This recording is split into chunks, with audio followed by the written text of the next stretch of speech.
Hello everyone, I am Justina Paris and I welcome you all to the discussion of 20 GK questions from Clack Perspective. इस video में हम 20 questions ऐसे देखेंगे जो आज के करंट अफेयर से रिलेटेड है. So let's start with the first question. Then पहला क्वेश्चन है कि कौन से रूलर का बर्थ एनिवर्सरी आज सेलिब्रेट किया जाता है. That is 19th February को we had Chhatrapati Shivaji Maharaj, right, the founder of the Maratha Kingdom.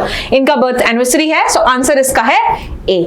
अगला क्वेश्चन है who has been appointed as the new chief election commissioner of India और राजीव कुमार के बाद succeeding Rajiv Kumar. The answer what is Yanesh Kumar, right? So therefore B is the answer. अगला question है who was the first chief election commissioner of India? पहले कौन थे? The answer to this is Sukumar Sen. Okay, answer is Sukumar Sen. Therefore answer is A. Who are the members of the selection committee responsible for appointing the chief election commissioner? तो यहाँ पे चारों option में prime minister है, so this is one we know. यहाँ पे अगर आप देखोगे लीडर ऑफ ऑपोजिशन भी हमको पता है, it's going to be creating अगर prime minister is from the ruling party, opposition party से भी have the leader of opposition जो भी है राहुल गांधी, right? तो ये दो ऑप्शंस तो हमको पता है for sure. So यहाँ पे B, C और D में आंसर होगा. Now if you know according to the new law that came in 2023 यहां पे रिप्लेस किया गया है चीफ जस्टिस ऑफ इंडिया को एंड लगाया है कैबिनेट मिनिस्टर यानी यूनियन मिनिस्टर जो अभी है होम मिनिस्टर को लगाया है यानी अमित शाह जी को लगाया है इसमें इस कमिटी में. तो इसका आंसर क्या है? D, prime minister, cabinet minister, leader of opposition. Supreme court के गाइडलाइंस के अनुसार it would have been this answer. ठीक है, सुप्रीम कोर्ट के गाइडलाइंस के अनुसार answer would be C, but law के अनुसार अगर हम देखें एक्ट के अनुसार answer is D. Let's see the next question. The removal procedure जो है ऑफ चीफ इलेक्शन कमिश्नर एक सिमिलर है with regard to removal of whom? यहाँ पे removal with regard to Supreme Court judge के अनुसार है. So therefore your answer to this is D. अगला क्वेश्चन है how many election commissioners are there in the election commission of India including chief election commission? तो इसका answer क्या है? 3. There are 2 election commissioners and there's 1 chief election commissioner. इसीलिए answer इसका है 3A. Next question है कौन सा आर्टिकल डील करता है इलेक्शन कमीशन के according? And we see article 324 आज के आर्टिकल में हमने डिस्कस किया है. बाकी के आर्टिकल्स भी अगर हम बात करें 124 talks about the supreme court, 280 talks about finance commission and 356 talks about the emergency, right? तो यहाँ पे आपका आंसर है सी. अगला क्वेश्चन है which law currently governs the appointment process of chief election commissioner and election commissioner?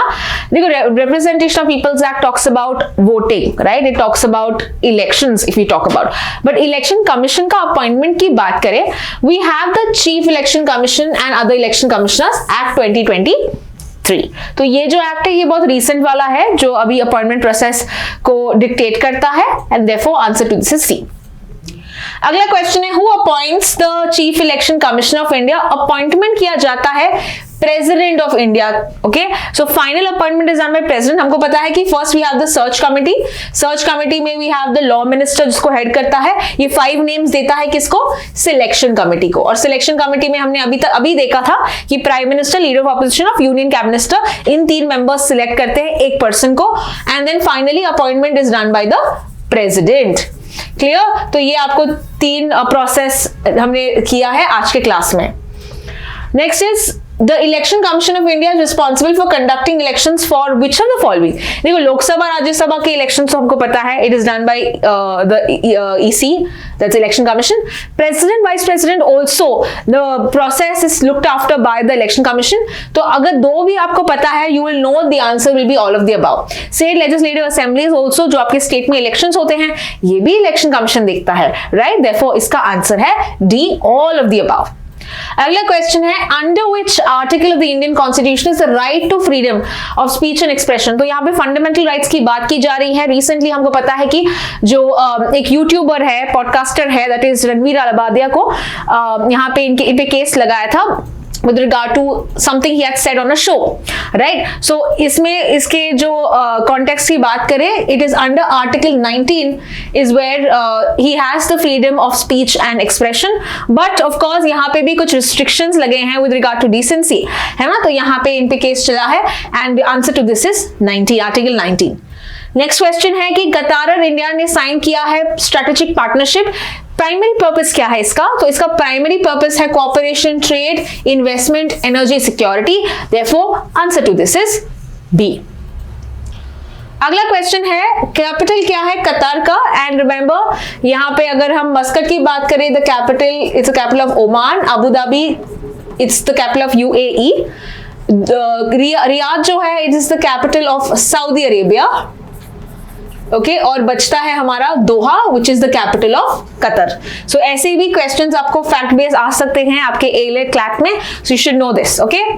Next question है हमारा जो बाई एनुअल ट्रांसपेरेंसी रिपोर्ट है ये क्या प्रोवाइड करता है? It provides India's climate actions and green house gas emissions. So ये proper update देता है, therefore your answer to this is B. अगला क्वेश्चन है टारगेट पूछा है non fossil fuel energy capacity 2030 का, and the answer to this is 500 gigawatt. आज के आर्टिकल में हमने ये देखा था, so answer to this is C.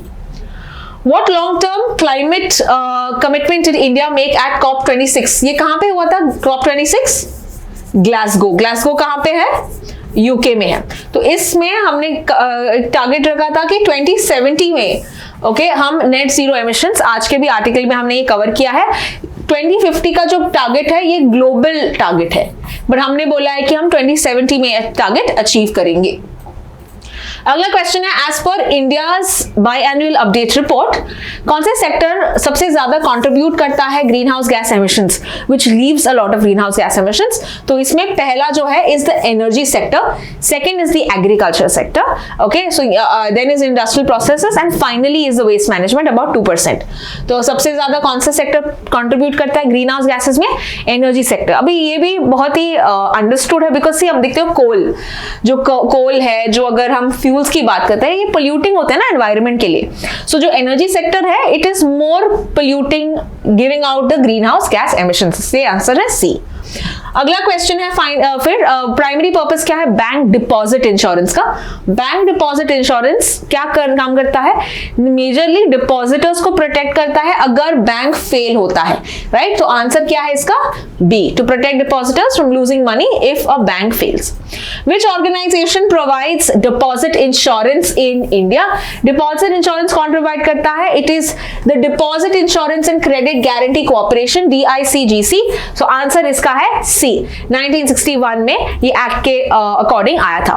And the last and the final question of the day, कौन सा है maximum deposit limit? The question is maximum deposit insurance coverage provided by DICGC कितना है? और इसका आंसर अभी है 5 lakh. So currently it is 5 lakh, पहले 1500 से हुआ था 1962 में, इसके बाद ये काफी इंक्रीज हुआ है। 2020 में 1 लाख से उन्होंने शिफ्ट करके 5 लाख किया था जब पंजाब महाराष्ट्र बैंक फेल हुआ था। And now after the new India development bank, new India cooperative bank अभी वापस से फेल हुआ था रिसेंटली इस महीने। So now RBI is also planning to increase this 5 lakh limit. So this is all with regard to today's 20 GK questions. I hope you have got them, maximum of them correct, and I will see you in the next video. Thank you so much for watching.